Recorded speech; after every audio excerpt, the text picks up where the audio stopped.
সবচেয়ে বড় চ্যালেঞ্জ অবশ্যই ল অ্যান্ড অর্ডার সিচুয়েশন।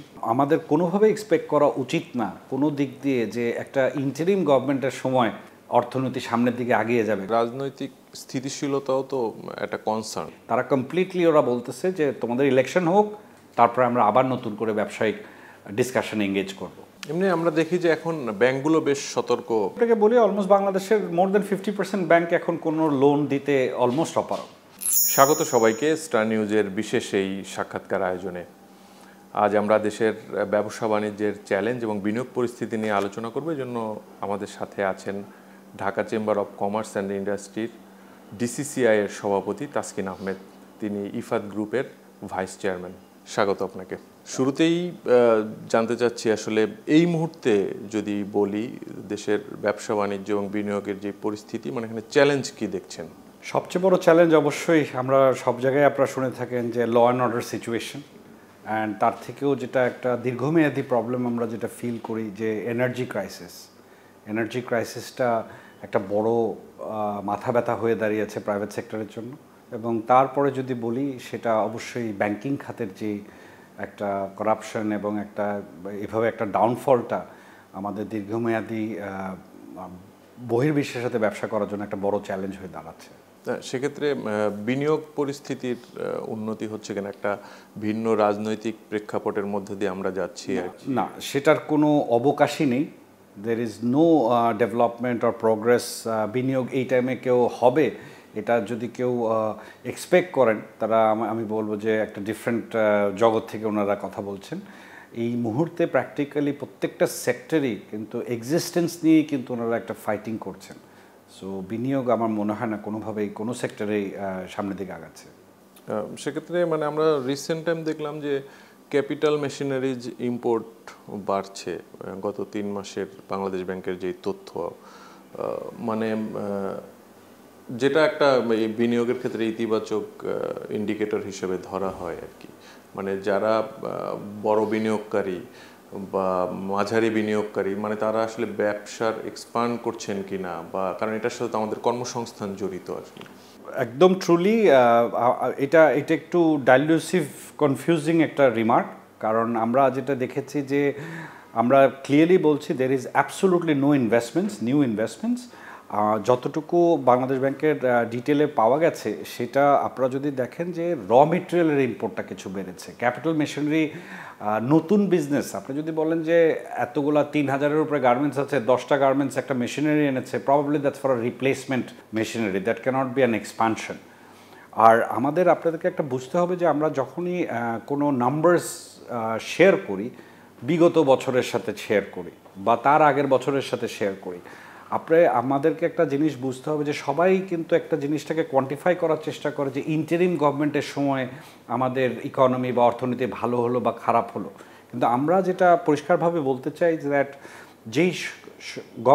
যেই ফর্মের গভর্নমেন্টই পাওয়ারে থাকুক, আমরা ব্যবসায়িক মহল কিন্তু আমরা ব্যবসা নিয়ে কনসেন্ট্রেটেড। আমরা কিন্তু কী ফর্মের গভর্নমেন্ট আছে, অবশ্যই আমরা চাবো যে বহির্বিশ্বের মানুষজন একটা ম্যান্ডেটওয়ালা ইলেক্টেড গভর্নমেন্ট চায়। আমরা যেটা বলতে চাই, ইকোনমিটা চাপের মুখে পড়েছে কিন্তু 2005 বছর আগে কোভিডের সময় থেকে। কোভিড পরবর্তী আমরা দেশ হিসেবে, জাতি হিসেবে আমরা কিন্তু প্রাইভেট সেক্টর, পাবলিক সেক্টর, গরিব দেশ, আমরা যথেষ্ট ভালোভাবে কিন্তু পৃথিবীর অনেক দেশই কিন্তু আর অনেক প্রবলেম ফেস করেছে।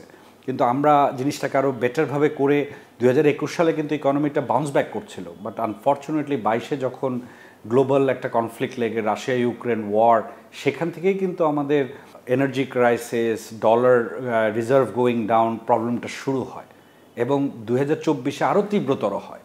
তখন গিয়ে হঠাৎ করে আমাদের একটা অভ্যুত্থানের মাধ্যমে মানে ইকোনমিটা আরও বিপদের মধ্যে পড়ে। সো চোখ বন্ধ করে যদি আমরা বলি যে এই ইন্টারিম গভর্নমেন্টের আমলে আমাদের অর্থনীতি বাজে হয়েছে, তা কিন্তু না।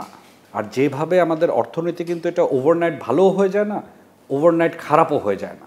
সো এই কন্টিনিউয়েশনটা অর্থনীতির উপরে চাপ অনেক আগে থেকেই চলছে। মানে সেক্ষেত্রে বিনিয়োগের ক্ষেত্রে মানে রাজনৈতিক স্থিতিশীলতাও তো একটা কনসার্ন। দ্যাটস একটা প্রাইমারি। সো আমার যেটা বললাম যে এই মুহূর্তে আমাদের কোনো রাজনৈতিক সরকার নেই। আমরা একটা দীর্ঘ 15-16 বছর একটা অবভিয়াসলি অনেকে অনেকভাবে এটাকে মার্ক করেন, ফ্যাসিস্ট বলেন, বা একটা লং টার্ম গভর্নমেন্ট ছিল। ওদের অনেক ভুল সিদ্ধান্ত, accountability, corruption, no doubt about it. But এখন we are all hoping private sector থেকে একটা ইলেকশন, সুন্দর ইলেকশনের মাধ্যমে একটা নির্বাচিত সরকার আসবে এবং এই সরকারটা দেশের অর্থনীতিটাকে আবার নতুন করে একটা বেগবান করার কাজ করবে। সো আমাদের কোনোভাবে এক্সপেক্ট করা উচিত না কোনো দিক দিয়ে যে একটা ইন্টারিম গভর্নমেন্টের সময় অর্থনীতি সামনের দিকে এগিয়ে যাবে, কারণ আমরা দেখছি অনেক ইনভেস্টররা এদিকে ইনভেস্টমেন্টের অপরচুনিটির জন্য দেখছেন, বাট ওভারঅল যারা প্রতিনিয়ত ইনফ্রাস্ট্রাকচার এক জিনিস আর প্রতিনিয়ত ব্যবসা যেটাকে বলে যে ফরেন ইনভেস্টমেন্টস অর ট্রেড করার জন্য তেমন কোনো সাধুবাদ কিন্তু আমাদের বহির্বিশ্বের যারা আমাদের সাথে ব্যবসা করেন তাদের থেকে নেই। তারা কমপ্লিটলি ওরা বলতেছে যে তোমাদের ইলেকশন হোক, তারপরে আমরা আবার নতুন করে ব্যবসায়িক ডিসকাশনে এঙ্গেজ করব। আপনি ব্যাংকিং খাতের কথা বলছিলেন, তো ব্যাংকিং খাতে এক ধরনের লুটতরাজ আমরা দেখেছি যে শ্বেতপত্র কমিটিও একটা বড় অঙ্কের কথা বলেছে যে এখান থেকে লুটপাট হয়েছে। এখন এক ধরনের সংস্কার প্রক্রিয়ার মধ্যে আছে, শৃঙ্খলা ফেরানোর চেষ্টা চলছে, মানে সেই জায়গাটা আপনাদের প্রত্যাশা কি আসলে? আমরা প্রাইভেট সেক্টর থেকে আমরা যদি বলি সবচেয়ে বড় হারানো আমাদের বিগত সরকারের আমলের, সেটা হলো ব্যাংকিং সেক্টরের এত যেই অধপতন এবং এত বড় একটা কালো অধ্যায় আমরা দেখতে পেলাম। এটা আমাদের অর্থনীতির জন্য সবচেয়ে বড় অভিপ্রায় এবং এটা একটা দেশের সম্মান নষ্ট হয়েছে। বিভিন্ন যারা আমাদের সাথে এক্সপোর্ট করে, ইম্পোর্টের সাথে জড়িত, পেমেন্ট যেতে পারে নাই। তো এই জিনিসগুলো তো একদিনে হয় নাই, বহু বছরের প্রতিফলনে ঠিক যেরকম এই সিচুয়েশনটা হয়েছে, দেশের প্রায় অর্ধেক ব্যাংকিং সেক্টর কিন্তু এখন পঙ্গু হয়ে গেছে। সো এটাকে তো আমি যদি বলি সবচেয়ে বড় পাওয়া এই ইন্টারিম গভর্নমেন্টের যে বাংলাদেশ ব্যাংক যে কিছু ওনারা রিফর্মস মেজার্সগুলো নিয়েছেন, তার জন্য আমরা দেখেছি যে টাকাটা ডলারের এগেনস্টে কিছুটা স্টেবল হয়েছে, রিজার্ভগুলো আবার বাড়া শুরু করেছে। কিন্তু এটার আবার আর ভিন্ন দিকও আছে।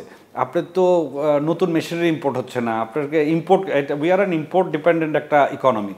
ইম্পোর্ট যদি না হয় তাহলে তো আপনার রিজার্ভ অটোমেটিক্যালি বাড়বে। তো এখানেও কিছু ভুল যেটা ছিল আমরা মনে করি প্রাইভেট সেক্টরের পুরো চাপটাই প্রাইভেট সেক্টরের উপরে এসছে। সো এটাকে আর একটু লং টার্ম মেজারে যদি বাংলাদেশ ব্যাংক করতো তাহলে ইকোনমি এত চাপে পড়তো না বলে আমরা মনে করি। এমনি আমরা দেখি যে এখন ব্যাংকগুলো বেশ সতর্ক অবস্থানে, বিশেষ করে ঋণের ক্ষেত্রে আর কি। তো সেই জায়গায় আপনারা ঢাকা চেম্বার থেকে তো দীর্ঘদিনই আসলে ক্ষুদ্র মাঝারি উদ্যোক্তাদের ব্যাপারে কথা বলে আসছেন, এসএমই ঋণের ব্যাপারে ব্যাংকদের একটা অনীহা আমরা দেখি বা বিভিন্ন সময় অভিযোগ আসে, মানে সেই জায়গাটায় কোনো পরিবর্তন বা আশার দিক দেখছেন কি? আপনাকে বলি অলমোস্ট বাংলাদেশের মোর দেন 50% ব্যাংক এখন কোনো লোন দিতে অলমোস্ট অপারগ। প্রত্যেকটা ব্যাংকেরই অবস্থা খারাপ, হাতে গোনা 8-10টা ব্যাংক কিন্তু বেশ স্ট্রং পজিশনে আছে। আপনি যদি এক্সপেক্ট করেন যে যেই দেশে 50টার মতো ব্যাংক আছে তার মধ্যে মাত্র 10টা ব্যাংক পুরো অর্থনীতিকে সাপোর্ট করবে, এটা কারণ সরকারের মধ্যেও তো একটা স্থিতিশীল এবং দীর্ঘমেয়াদী কোনো পরিকল্পনা নেই এই মুহূর্তে যে আমরা আগামী 5 বছরে কোথায় দেখতে চাই, 10 বছরে কোথায় দেখতে চাই। সো আমার মতে গার্মেন্টস শিল্পেও যত না এফেক্ট, আমরা বারবার একটা কথা বলছি যে আপনার শর্ট টার্ম গেইনের উপরে আপনারা দেখেন না নাম্বারসের উপরে, আপনার মিড টার্ম এবং লং টার্মে একটা বড় অধ্যায় যেটা অর্থনীতিকে পুনরুদ্ধার করার জন্য যেই সরকারি নির্বাচিত হয়ে আসুক ওদের মিনিমাম 2 থেকে 3 বছর লাগবে এটাকে আবার ট্র্যাকে ফেরাতে। তারপরে না হয় আমরা প্রি কোভিড টাইমে যেতে যেতে তো আরও সময় লাগবে। এটা ওভারনাইট কারো এক্সপেক্ট করা উচিত না। আর এখন যেই সুদের হার আছে সেটা আসলে কতটা ব্যবসা বান্ধব? দেখেন, সুদের হারটা যদি আমরা 9% থেকে 15%কে বলি অবশ্যই এটা অনেক বেশি মনে হচ্ছে, কিন্তু আপনারা ভুলে গেলে চলবে না 12 বছর আগে 2012, 13, 14 সালেও কিন্তু এটা 15-16%ই ছিল। তো এই কারেন্ট সরকার পাওয়ারে আসার পরে যখন আমাদের মূল্যস্ফীতিটা প্রায় 11-12% ছিল, সো মূল্যস্ফীতিটাকে কন্ট্রোলে আনার জন্য কিন্তু ইন্টারেস্ট রেট বাড়ায় দেওয়াটা ওয়ান অফ দ্য ভেরি কি measure, not the only measure, one of the কি মেজার্স। তো আপনি যেখানে যখন ইন্টারেস্ট রেট উপরের দিকে যেতে থাকে আপনার ব্যবসায়িক সম্প্রসারণ এবং অর্থনীতি বেগবান হওয়ার তো কোনো চান্স নেই, এটা কিন্তু সংকুচিত হবে। সো যেখানে ইন্টারেস্ট রেট তত হাই আছে, মানে মানুষ যদি এটা এক্সপেক্ট করা যে অর্থনীতি সামনের দিকে বেগবান হবে বা বৃদ্ধি পাবে, এটা কমপ্লিটলি একটা রং কনসেপ্ট। কোনো রিজন নাই ইকোনমির কিন্তু আরও বাড়ার। আপনি জ্বালানি সংকটের কথাও বলছিলেন, মানে সেক্ষেত্রে অন্তর্বর্তী সরকার আছে বেশ কিছুদিন, মানে এই জ্বালানি সংকট আসলে শিল্পোদ্যোক্তাদের তো দীর্ঘদিনের মানে দাবি যে কোয়ালিটি এনার্জি তারা চান তাদের ফ্যাক্টরি চালানোর জন্য, মানে কোনো পরিবর্তন দেখছেন কিনা বা সেই ধরনের উদ্যোগ দেখছেন কিনা? না, অ্যাবসোলুটলি না। একটা সত্যি কথা বলতে আপনারা যদি বলেন যে দীর্ঘদিন ধরে আছে, একটা 15 মাস একটা সরকারের জন্য কিন্তু কোনো সময় না। এই জ্বালানি সংকটটা আজকে এই জায়গাটা কেন এসছে, এটা কিন্তু গত 5 বছরের কিছু ভুল ডিসিশনের জন্য আমরা হঠাৎ করে আমাদের নিজেদের বাংলাদেশে ভেরি লাকিলি আমাদের কিন্তু ওন সোর্সেস ছিল, গ্যাস ছিল। আমরা অলমোস্ট গত 1 দশক ধরে কিন্তু আমরা নতুন কোনো কুল খনক বা ইয়াতে বা ল্যান্ডেই করেছি, আমরা সিতে কিন্তু এখনও যাইনি। এই দীর্ঘমেয়াদী রং ডিসিশনের জন্য কিন্তু আমরা একটা ইম্পোর্ট ডিপেন্ডেন্ট হয়ে গেছি, এবং ইম্পোর্টেও যখন যাবে আমরা সবসময় স্পট মার্কেট থেকে কিনেছি। রাদার আপনার স্পট মার্কেটে ওই টাইমে যখন স্পট মার্কেট ডিসিশন ছিল তখন হয়তো বা রেট কিছু কম পেয়েছি, কিন্তু এই জন্য দীর্ঘমেয়াদী কন্ট্রাক্টটা যায় নাই বিগত সরকার। তাতে এখন যখন বেড়ে গেছে স্পট মার্কেটে, সো স্টেবিলিটি যদি না থাকে, প্রেডিক্টেবিলিটি, আমার এনার্জি প্রথম কথা হলো আমাকে তুমি দিতে পারছো না, আমার লাগবে 100, তুমি আমাকে দিচ্ছ 60, তাও আবার ওই 60-এর কোয়ালিটি খারাপ। তার মধ্যে প্রাইসিং আমরা অনেক জায়গায় বলেছি, আপনারা শুনেছেন যে গত 12 বছরে 13 বার প্রাইস বেড়েছে প্রায় 300%। তো আপনার ইনভেস্টমেন্টের কনফিডেন্সটা আসবে কোত্থেকে? একদম মানে মোটা দাগে যদি বলেন, এই অন্তর্বর্তী সরকারের কাছে আসলে একজন ব্যবসায়ী নেতা হিসেবে আপনি মোটা দাগে কি প্রত্যাশা করেন? আমরা তো সবাই আশা করছি যে ওনাদের অলমোস্ট টাইম শেষ। আগামী আমরা যদি সব কিছু ঠিকমতো হয়, আগামী 3 মাসের মধ্যে আমরা একটা জাতীয় নির্বাচন দেখতে চাই। তো সময় তো অনেক পেরিয়ে গেছে। ওনারা একটা জায়গায় কিন্তু প্রাইভেট সেক্টরকে কোনো সময় সিরিয়াসলি নিয়ে কিন্তু আমাদের সাথে কোনো রকম ডিসকাশনস ইকোনমি একটা আমরা সবাই কিন্তু আপনাদের মাধ্যমে, মিডিয়ার মাধ্যমে দেখতে পেরেছি লক্ষ লক্ষ কোটি টাকা চলে গেছে, ওখানে অনেক করাপশন হয়েছে। যেই করুক, এখন এটাকে কিভাবে করতে হবে? আপনার দেশের অ্যাকচুয়ালি টোটাল অর্থনীতির সঞ্চালনের সিংহভাগই তো প্রাইভেট সেক্টর করে, বাট আনফর্চুনেটলি এই জায়গাটা একটা ওনাদের ল্যাপসেস ছিলেন। ওনার প্রাইভেট সেক্টরের সাথে কোনো সময় স্ট্র্যাটেজিক ডিসিশনসে ওনারা বসেননি, ওনারা ওনাদের মতো ডিসিশন নিয়েছেন। হয়তোবা এর বাইরে আমাদের কিছু বলার নেই।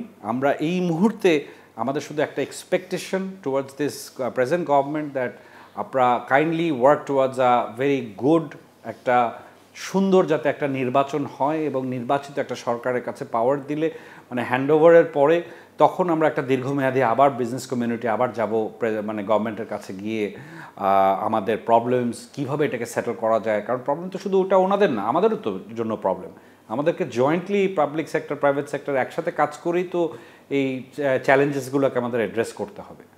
আপনাকে অনেক ধন্যবাদ স্টার নিউজকে সময় দেওয়ার জন্য। আমাকেও আমন্ত্রণ জানানোর জন্য আপনাদের ধন্যবাদ। আসসালামু আলাইকুম।